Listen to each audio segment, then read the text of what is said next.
ആരും അങ്ങോട്ടും ഇങ്ങോട്ടും ഒന്നും സംസാരിക്കുന്നില്ല. ദീപ ആന്റിയോട് കുറെ സംസാരിച്ചു നോക്കിയെന്നു. പക്ഷേ മോൻ കണ്ടില്ലേ യമുനെ?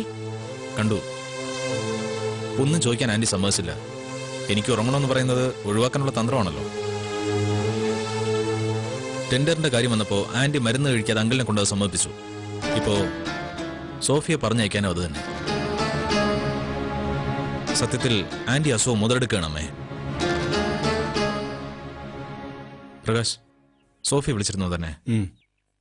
എന്തു പറഞ്ഞു? അയാള് കുറെ കരഞ്ഞു.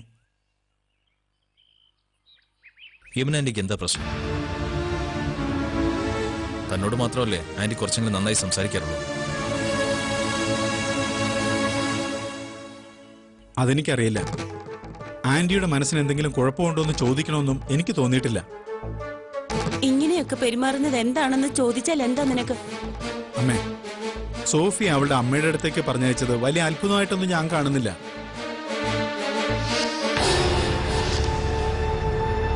സോഫിക്ക് വേണ്ടി അവരൊരുപാട് തമ്മിൽ മത്സരിച്ചിട്ടുണ്ട്.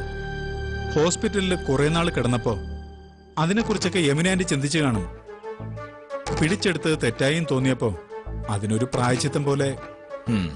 Very good Prakash. കൃത്യമായി എഴുതി തയ്യാറാക്കിയാലേ ഇങ്ങനൊരു മറുപടി ഒരാൾക്ക് പറയാൻ കഴിയൂ. പ്രശ്നങ്ങളൊന്നുമില്ലെന്ന് സമർത്ഥിക്കുകയല്ല, കൂടുതൽ സംശയിപ്പിക്കുക താനിപ്പോ ചെയ്തത്. ഒരു രഹസ്യം ഭദ്രമായിരിക്കാം, പക്ഷേ ആ കുടുംബത്തിന്റെ ഭദ്രത തകർന്നുകൊണ്ടിരിക്കുക. അത് മറക്കരുത്. സോഫിയുടെ സങ്കടം പോലും ഇക്കാര്യത്തിൽ തനിക്ക് മനസ്സിലാവുന്നില്ലെങ്കിൽ അപകടം ചെറുതല്ല.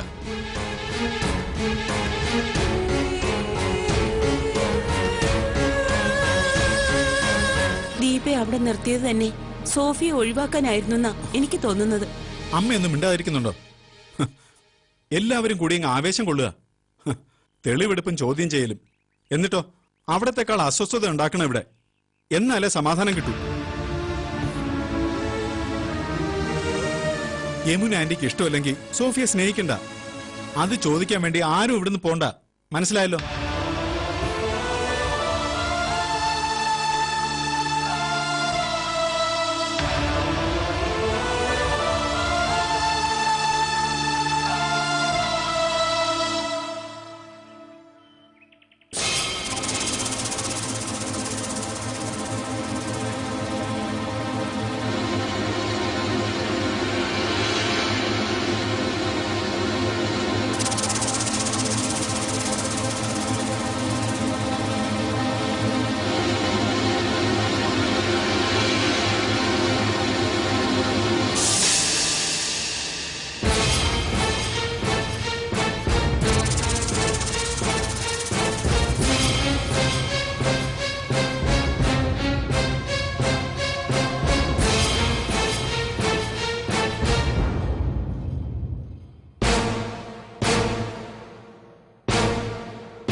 ഹലോ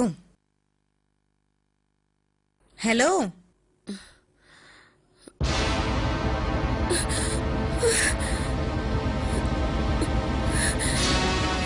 അയ്യോ പേടിക്കണ്ട, ഞാൻ കൊല്ലാൻ വന്നൊന്നുമല്ല. എന്തിനാ നീ വന്നത്?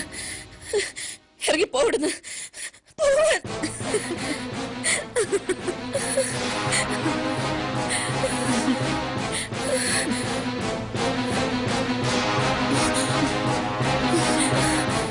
എന്താടി? എന്താ ആന്റി ഇവളെന്താ ചെയ്തേ? പാവം പേടിച്ചതാടി. ഞാനൊന്നും ചെയ്തില്ല. സത്യത്തില് ഞാനൊരു താങ്ക്സ് പറയാൻ വേണ്ടി വന്നു. എന്തിന്? ഞാനിപ്പൊ നേടിയതൊക്കെ എനിക്ക് നേടിത്തന്നത് ഇവരല്ലേ. ഇവര് നിർബന്ധിച്ചില്ലായിരുന്നെങ്കിൽ ആരെങ്കിലും പിന്മാറുമായിരുന്നോ? നിർത്തടി. അതിന്റെ കുറ്റബോധത്തിൽ മനസ്സ് തകർന്ന് കിടക്കുക ആന്റി. എന്നിട്ട് പിന്നെയും വന്നിരിക്കാൻ നീ. നിനക്കിപ്പൊ കുറച്ച് ഗൗരവം കൂടുമെന്ന് എനിക്കറിയാം. സോഫിയുടെ അതേ സ്ഥാനമല്ലേ പതിച്ചു കിട്ടിയിരിക്കുന്നത്. നിസ്സാരമല്ല. സോഫിയെ ഇവര് പുറത്താക്കിയെന്നാണ് പുറത്തുള്ള വാർത്ത. സത്യം അതാണോ? അതോ തന്നെ ചതിച്ച തള്ളയുടെ അടുത്തുനിന്ന് അവൾ ഇറങ്ങിപ്പോയതോ? ഇവിടെ എന്ത് നടക്കുന്നുണ്ടെന്ന് കൃത്യമായി നീ വാച്ച് ചെയ്യുന്നുണ്ടല്ലോ. എടി, ഇവരിൽ ഒരാളോട് പിണങ്ങിയാലും അതിന് നിമിഷ നേരത്തിന്റെ ആയുസേ ഉള്ളൂ. അത്രയ്ക്കും പരസ്പരം സ്നേഹിക്കുന്നുണ്ട് ഇവര്. സോഫി ഇവിടുന്ന് പോയതിന്റെ പേരിൽ നീ ആഘോഷിക്കൊന്നും വേണ്ട. ആന്റിയുടെ മനസ്സൊന്ന് നേരെ നിന്നാ ആന്റി ആദ്യം ചേർത്ത് പിടിക്കുന്നത് അവളെ തന്നെയായിരിക്കും. ദീപേ വേണ്ട. ഗ്ലോറി, നീ ആഗ്രഹിച്ചത് നീ നേടി. ഇനി എന്റെ കുടുംബത്തെ ദ്രോഹിക്കരുത്. നിങ്ങളോട് എനിക്ക് നന്ദിയുണ്ട്. നിങ്ങൾ പറയുന്ന കാര്യം ഞാൻ സാധിച്ചു തരേണ്ടതുമാണ്. പക്ഷേ ഐ എം സോറി. ഈ കുടുംബത്തെയോ ഈ വീട്ടിലുള്ളവരെയോ വെറുതെ വിട്ട പിന്നെ ഞാൻ ജീവിച്ചിരിക്കേണ്ട കാര്യം എന്താ? ഞാൻ പറയുന്നൊന്ന് കേൾക്ക്. ഇവിടെ നിന്നാരും ഇനി നിന്റെ വഴി തടസ്സമായി വരില്ല. നീ നിന്റെ ലോകത്ത് നേടിക്കോ. ഞങ്ങളെ ഉപദ്രവിക്കാതിരുന്നാ മതി. ഞാൻ നിന്റെ കാല് പിടിക്കാം. ആന്റിക്ക് എന്താ ഭ്രാന്തുണ്ടോ? ഇപ്പൊ ഇവളെ കാണിക്കുന്ന അഹങ്കാരം ആന്റി കാണിക്കുന്ന ദയയാ. ദേവ് അസോസിയേറ്റ്സ് ടെൻഡറിൽ ഉറച്ചു നിന്നിരുന്നെങ്കിൽ ഇങ്ങനെ വരുമായിരുന്നോ ഇവള്? ഉറച്ചു നിൽക്കില്ലടി. ഇതല്ലെങ്കിൽ അതിനുള്ള മാർഗം എനിക്കറിയാം. എല്ലാം നേടിക്കഴിഞ്ഞ പിന്നെ എനിക്ക് വേണ്ടത് കുറെ നാശം കാണല. ആരുടെ ആ നശിപ്പിക്കലിന്റെ പ്രഖ്യാപനം ഇവിടെ തന്നെ വേണോടി? എന്റെ ഭാര്യ സുഖമില്ലാതെ കിടക്കുക. അവൾക്ക് സ്വസ്ഥത കൊടുക്കുക എന്നത് എന്റെ ചുമതലയാണ്.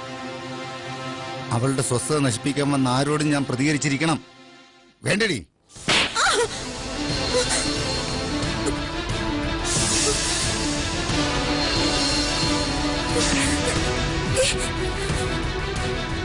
ഇതിവളെ ഭീഷണിപ്പെടുത്തി നീ ഒരു കരാർ നേടിയതിനല്ല. എന്നിട്ടും തൃപ്തിയാവാതെ ഇവളുടെ മനസ്സിന്റെ താളം തെറ്റിക്കാൻ വന്നതിനാ. ഇറങ്ങടി. വേണ്ട വേണ്ട. മിണ്ടി പോരുത്. ഓടി ഇറങ്ങണി. ഇറങ്ങാൻ.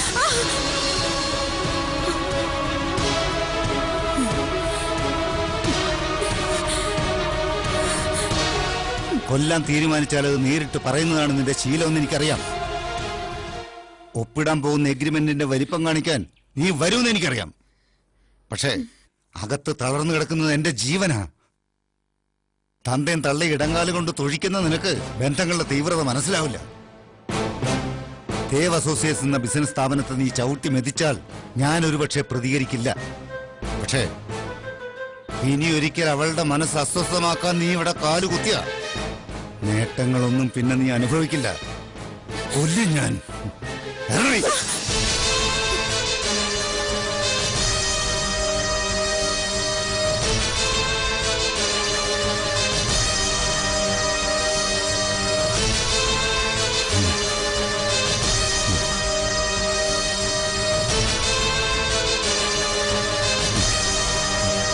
ഹാൻഡിൽ എടുത്തിരിക്കണം.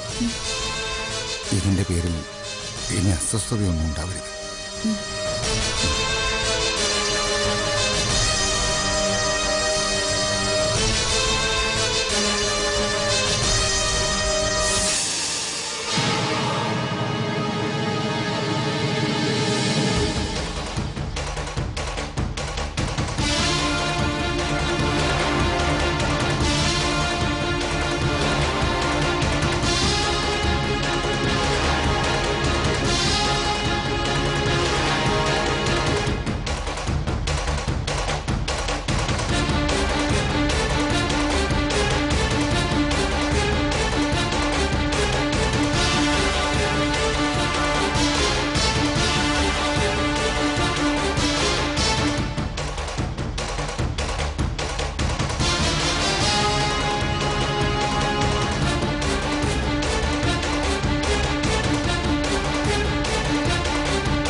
അപ്പോ എല്ലാം പറഞ്ഞതുപോലെ നാളെ രാവിലെ ഷാർപ്പ് 10:30 ഞാൻ ഓഫീസിലുണ്ടാവും. ശരി സർ.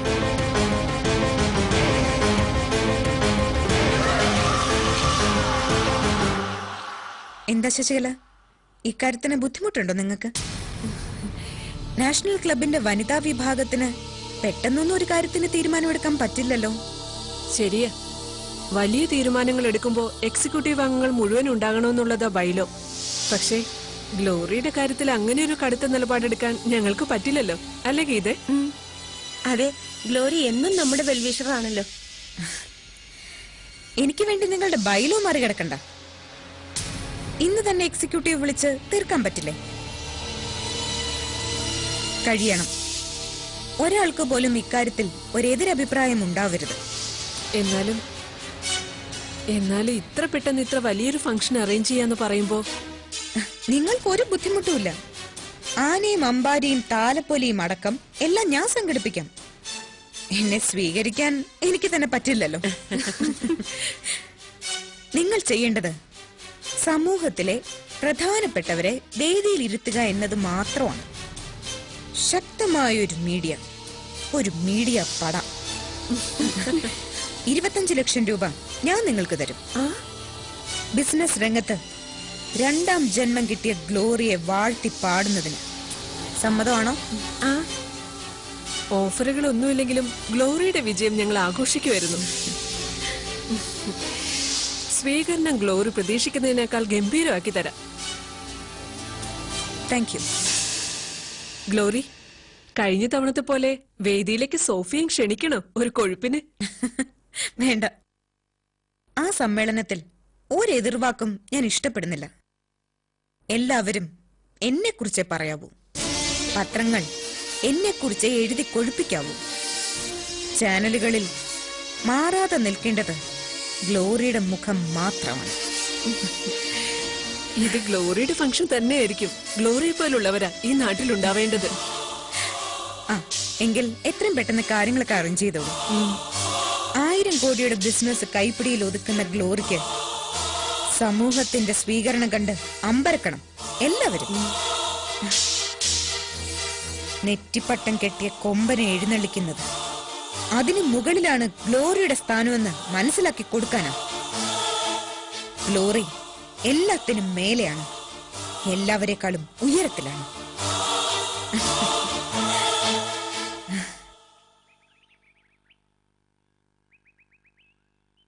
നാഷണൽ വിമൻസ് ക്ലബിന്റെ ചരിത്രത്തിൽ ഇന്നേ വരെ ഒരാൾക്കും കൊടുക്കാത്ത രീതിയിൽ ഒരു സ്വീകരണം ഗ്ലോറിക്ക്.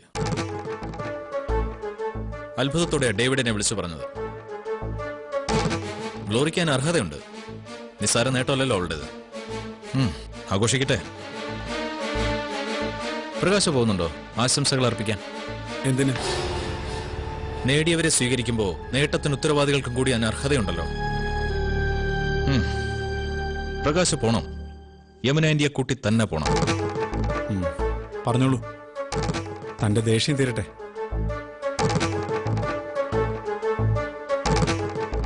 തന്നോട് ഒരുപാട് പറഞ്ഞതുകൊണ്ട് എന്റെ ദേഷ്യം തീരില്ല. ഇതെന്റെ ബോൺ നേച്ചറാ.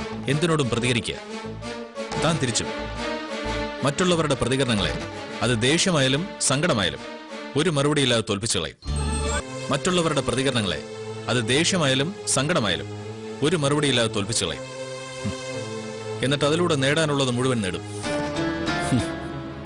ഗ്ലോറിയുടെ നേട്ടം എന്റെ വിജയമാണ് അല്ലേ? യെസ്. ആന്റിയുടെ പിടിവാശി, തന്റെ പിൻബലം. അവിടെയാ ദേവ് അസോസിയേറ്റ്സ് കീഴടങ്ങിയത്. സോഫി കുറച്ചെങ്കിലും പ്രതിഷേധം പുറത്തറിയിക്കും. ഞാൻ പൊട്ടിത്തെറിക്കും. പക്ഷേ ഇതിനൊന്നും ആവാതെ ആന്റിയുടെ മുമ്പിൽ ചിരിയോടെ നിൽക്കാൻ ശ്രമിക്കുന്ന ഒരു മനുഷ്യനുണ്ട്. ദേവനങ്ങൾ. അങ്കിളുടെ മനസ്സിൽ സങ്കടമുണ്ട്. തോൽവിയുടെ വേദനയുണ്ട്. ഈ ആഘോഷങ്ങളും ഗ്ലോറിയുടെ അഹങ്കാരമൊക്കെ ആ മനുഷ്യന്റെ കുനിഞ്ഞ ശിരസില നടക്കുന്നത്.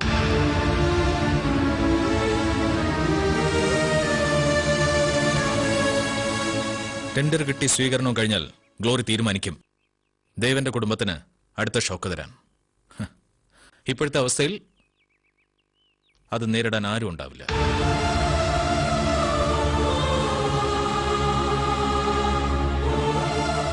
ആ ഡ്യൂട്ടിയും പ്രകാശിനെ ഏറ്റെടുക്കണം. നിങ്ങളുടെ വിചിത്രമായ രീതികൾ പരിചയമില്ലാത്തതുകൊണ്ട് കൂടെ നിൽക്കാൻ പോലും എനിക്ക് പറ്റില്ല.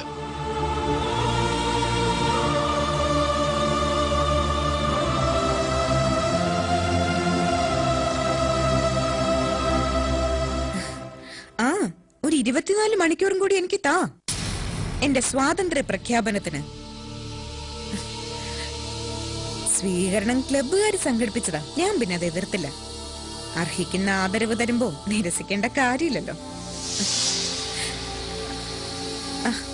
Okay, thank you.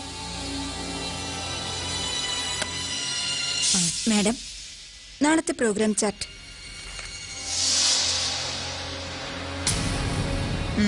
ഓക്കെ. നാളെ ഗസ്റ്റിന്റെ കാര്യം മുഴുവനും നോക്കേണ്ടത് കരീനയാണ്. അവർ സാറ്റിസ്ഫൈഡ് ആയിരിക്കണം എഗ്രിമെന്റ് കഴിഞ്ഞ് തിരിച്ചു പോകുമ്പോൾ. മനസ്സിലായോ? മനസ്സിലായി മാഡം. അവര് തൃപ്തരായിരിക്കും. ബിസിനസ് വൃത്തങ്ങളിൽ മുഴുവനും മാഡത്തിനെ കുറിച്ചും നാളത്തെ എഗ്രിമെന്റിനെ കുറിച്ചുമുള്ള ചർച്ചകളാ. എല്ലാവർക്കും അമ്പരപ്പ. ചിലര് വീഴ്ചയിൽ നിന്നും കുതിച്ചു കയറാനുള്ള പാഠമായി പോലും വിശേഷിപ്പിക്കുന്നുണ്ട് മാഡത്തിനെ. വാർത്തകളിൽ നിറഞ്ഞു നിൽക്കാനുള്ള മാഡത്തിന്റെ ഈ കഴിവ് അപാരം തന്നെ. Thank you madam. 1-2 ബിസിനസ് ചാനലിൽ നിന്നും ഒരു ഇന്റർവ്യൂവിന് വേണ്ടി കോൾ ഉണ്ടായിരുന്നു.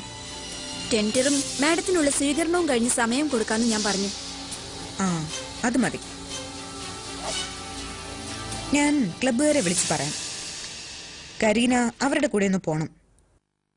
എത്ര ഫാഷനബിൾ ആണെന്ന് പറഞ്ഞാലും അവറ്റകളൊരു പഴഞ്ച മട്ട. അതൊന്ന് മാറ്റണം. Okay madam. ഇന്നേ വരെ ആരും കാണാത്ത രീതിയിൽ, ഇനി ആർക്കും അനുകരിക്കാൻ പറ്റാത്ത വിധത്തിൽ തന്നെയായിരിക്കും മാഡത്തിന്റെ function. Glorified victory of glory.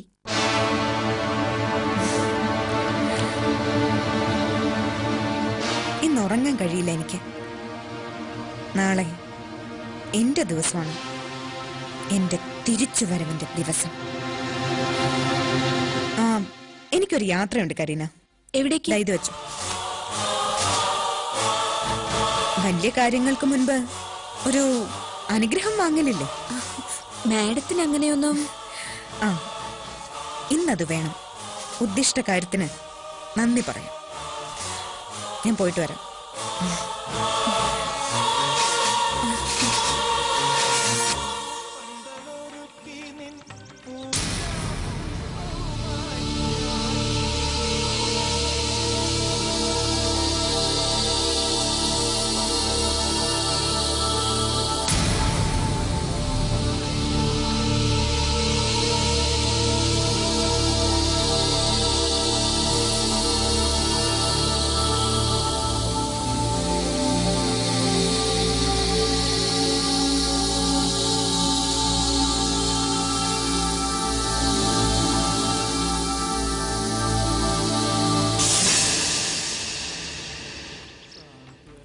എനിക്ക് തൊഴുത് ശീലമില്ല. എന്താണ് പറയേണ്ടതെന്നും അറിഞ്ഞുകൂടാ. എന്തായാലും ഒരു താങ്ക്സ് കിടക്കട്ടെ എന്ന് കരുതി. അല്ലെങ്കിൽ നിങ്ങളുടെ ദൈവം തന്നെ കരുതില്ലേ എല്ലാം കൊടുത്തിട്ടും ഇവൾക്ക് എന്തൊരു മര്യാദയില്ലാത്തെന്ന്. എന്താ നിങ്ങൾ ഇങ്ങനെ നോക്കുന്ന? ദൈവത്തിനോട് മാത്രമല്ല, നിങ്ങളോടും ഉണ്ട് താങ്ക്സ്. നാളെ ദുബായിൽ നിന്ന് വരുന്ന കമ്പനിക്കാരുടെ കയ്യിൽ എന്റെ ജാതകം ഉണ്ടാവും. 1000 കോടിയുടെ ഒരു ബിസിനസ്. അതൊരു തറ മാത്രമാണ്. അതിൽ നിന്നുകൊണ്ട് ഞാൻ കെട്ടിപ്പൊക്കും എന്റെ സ്വപ്നങ്ങൾ മുഴുവൻ.